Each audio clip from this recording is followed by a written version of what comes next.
Rolling. Hey, Summerlin agents, how are you? Happy Friday. It's the Tim and Wendy show. That's right. It's the Friday before the Super Bowl. So I don't know if you're a Patriots fan or a Seahawks fan, but if you missed out on what we call the squares, the Super Bowl squares, it's all been filled out. Someone's going to win some money. Down below, I think, is the final version of it. So if you did buy a square, see below. It's going to be on Facebook. Suzanne's going to post it on there. Follow the game. You might win $200, $400. Who knows? Something like that, okay? Busy meeting yesterday. Yes. We had Scott from Utopia Home Staging. Home staging might be making a comeback. Not that it ever went away, but homes are staying on the market longer, gang. So I'm not saying that you should or shouldn't do it, but have this in your presentation to talk to your sellers and let them decide, okay? Because it's happening more often than you think. And it's not like it's 10 grand. It could be for a multi-million-dollar home, but a typical home, it might be, $2-3 grand, maybe a little bit more. So that's something your seller might want to consider doing. Instead of lowering the price or something, they could just spend some money into staging if the house is vacant, okay? Couple of things, reminder-wise, if you're taking the listing, make sure you're ordering a property profile from Heather. You'll actually get a prelim too, right? Yes. Once you get the listing, right? Yes. Okay. Make sure you're putting seller's coverage on the listing from one of your favorite home warranty gals, and put a floor plan. Okay, that's one of the big pet peeves I saw on a Zillow.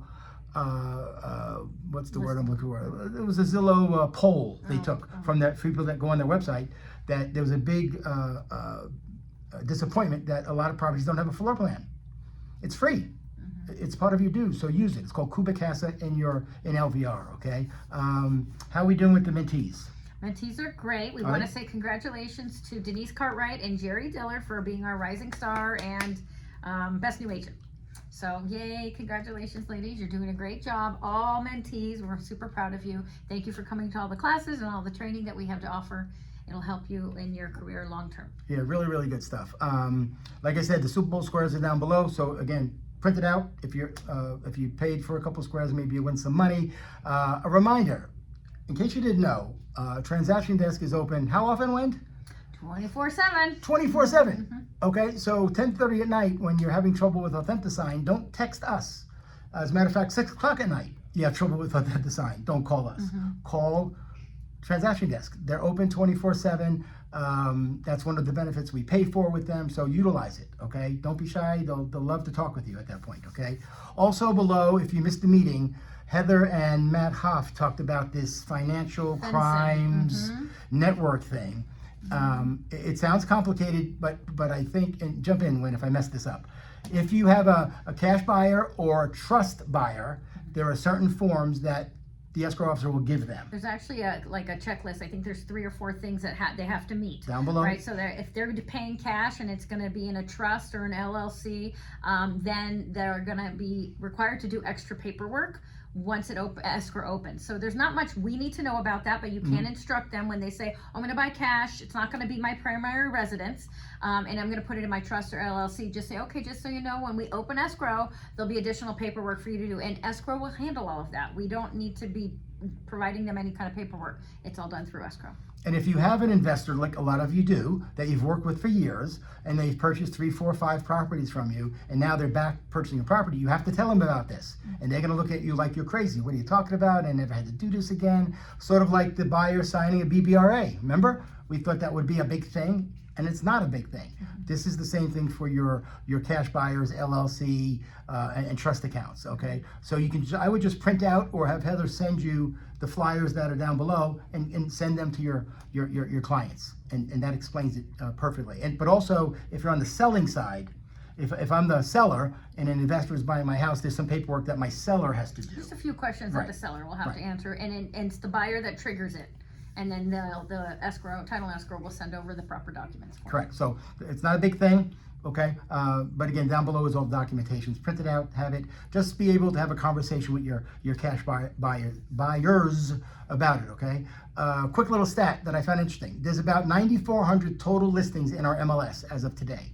We have almost 1,100 of them, gang. That's like 11, 12, 13% of the market. That is like incredible. Those were So the best. it really is. It's unbelievable. I mean, I didn't realize we had that many listings compared to the total amount of listings on MLS. So we have 12% of them, which is just a testament to you guys working your butts off for it. Okay.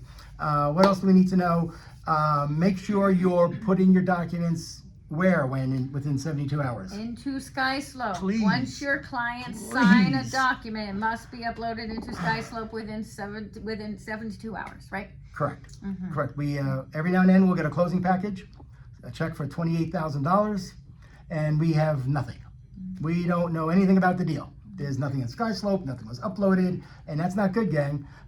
Some of the brokerages in town, including us, are gonna be audited. My buddy at another brokerage got audited, and two agents got fined $2,500 a piece, and the company got fined $500 a piece. So you might say, well, why did the agent get fined more than the brokerage? That's because we make sure we tell you all the things you're supposed to do. And if you don't do it, we get fined because you work for us, but you're gonna get fined even more because we told you. We give you the paperwork, in the newsletters that you can't do this or you can't do that. So don't give money to the real estate division. Don't give money to LVR for stupid violations, okay? So just stay on top of that stuff and you'll live a much longer life and have more money in your pocket, okay? More money in your pocket, okay? Other than that, gang, I think that's all I got for you. Other than, of course, it's Valentine's Day. Is it next week? Yes, so Valentine's Day is Saturday the 14th, but Heather from Rock Title and I have put together a vendor event. It's called Sweet Connections here in the Summerlin office next Wednesday, February 11th from 3 to 5. We get tons of agents that ask us, can you give me a landscaper or a pool person or whatever, and we don't have the arsenal of people, and if we do, we don't necessarily want to throw it out there because you guys are going to hold us liable for something. So we have probably 25, 30 vendors that are coming into the Summerlin office next Wednesday from 3 to 5. They're going to set up tables. You can go speak with them, pick up their business cards. It's not just for you. I mean, you might need them for your listings or whatnot, but also your clients are going to ask you for vendors, and it's nice to have a bunch of them to give them. So stop on by. Sweet treats. Every vendor's going to have some kind of sweet treat, some wine, some champagne, and all the information that you need about their businesses. But we have landscapers, we have pool people, we even have somebody that makes sports courts for your houses. Oh. So there's a ton of stuff there. Yes, a ton of stuff. So just every aspect, closing gifts, there's going to be people for everything. So How many vendors do you think are going to be here? we have right now about 25 to 30 on the list. My. Wow, okay. Because we've got a couple that are waiting to call back, but So 25. they're all going to have like a table of sorts. Everybody's gonna here have in a the Summerlin table. office, You can right? walk through, get some treats, and pick up their information. Okay, it'll be fun. So come on, spend a couple hours, grab some chocolates. It's good that you have, as an agent, your own vendor list, okay? Like if I went back to production and the client said, Tim, I need a handyman, I got my handyman. Hey, Tim, I want to get an appraisal before I list it. I'll give him my appraiser. What about a photographer, Tim? I got a photographer. You need to create that yourself as time goes on with experience. And this might help you find that perfect vendor for you. So okay? with that, we limited it to 2 people in each category. Only 2 categories have 2 people. Everyone else is a different category. So we have a wide range of people that are going to be here for us. So stop on by. All righty, gang. Have a good weekend. Wendy, do you have any idea who's in the Super Bowl? Never mind, who do you want to win? I don't just Not a clue. Not a clue, gang. She has no concept of it at all. Anything with wheels and dirt and camping and hiking, She's that's me. But That's it. sports, not my Ain't thing. happening, okay? But let's go Patriots. Patriots plus 4.5, gang. You've heard it here first. Have a great weekend. Bye-bye.